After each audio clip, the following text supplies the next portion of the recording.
कक्षा 8 सब्जेक्ट हिंदी इकाई 6 भरत। उसका लेखक है राजा लक्ष्मण सिंह।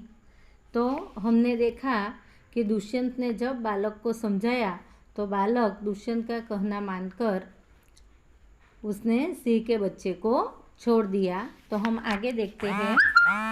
दूसरी तपस्विनी, हे बड़भागी, यह ऋषि कुमार नहीं है।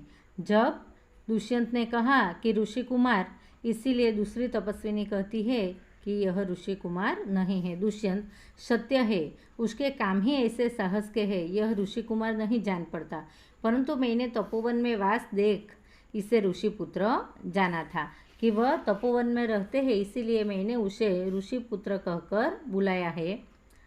बच्चे की हथेली को अपने हाथ में लेकर स्वयं से यानी कि मन में, आहा, जब इसका हाथ छूने से मुझे इतना सुख हुआ है तो जिस बड़भागी का यह बेटा है उसे कितना हर्ष होता होगा।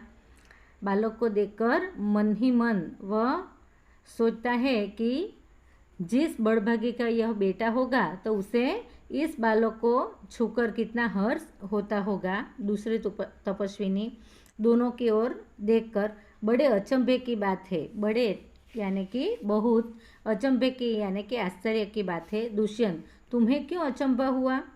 दूसरी तपस्विनी, इसलिए हुआ कि इस बालक की और तुम्हारी सूरत बहुत मिलती है और तुम्हें जाने बिना भी इसने तुम्हारी बात मान ली। दूसरी तपस्विनी कहती है कि तुम्हारी और बालक की सूरत बहुत सी मिलती जुलती है, इसने तुम्हारी बात भी मान ली। दुष्यंत बच्चे को गोद में उठाकर, हे तपस्विनी, जो यह ऋषि कुमार नहीं है तो किस वंश का है? जब तपस्विनी कहती है कि वह ऋषि कुमार नहीं है तो ये बालक किस वंश का है? दूसरी तपस्विनी, यह पुरुवंशी है।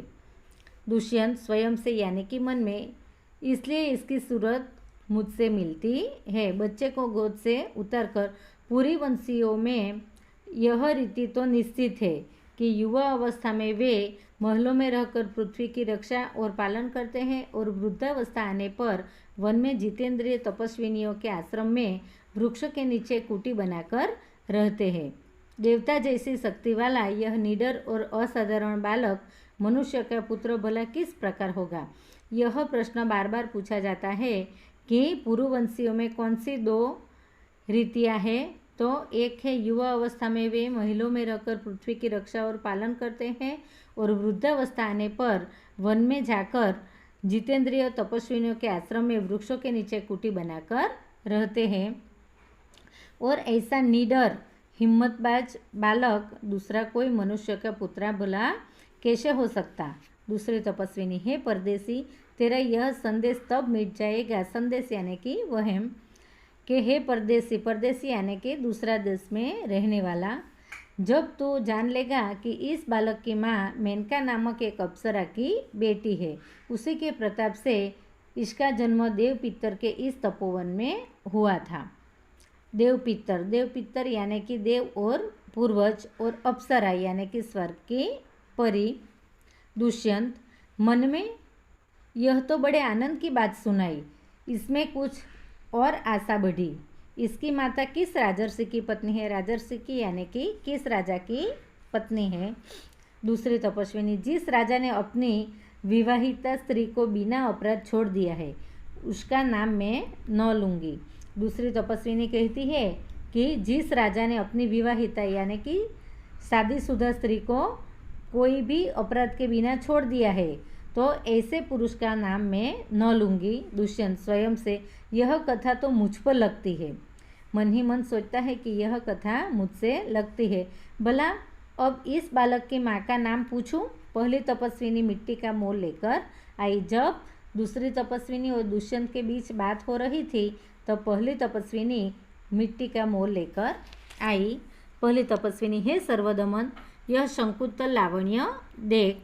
बालक बड़े चाव से, कहाँ है शकुंतला, मेरी माता? जब पहली तपस्विनी ने कहा कि शंकुत लावण्य तो वह कहने लगा, मेरी माता शकुंतला कहाँ है? दूसरी तपस्विनी हंसती, यहाँ तेरी माता नहीं है, तुम इस नाम से धोखा खा गए। धोखा खा गए यानी कि मूर्ख बन गए।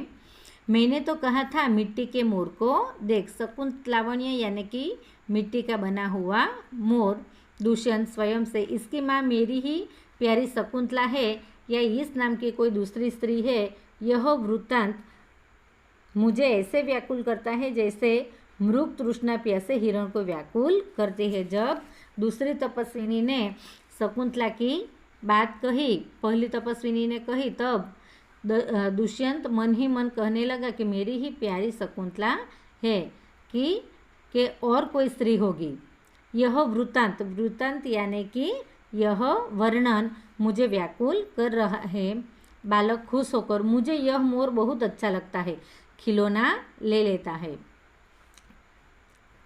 पहली तपस्विनी घबराकर, ओह, बालक की बाह से रक्षाबंधन कहाँ गया?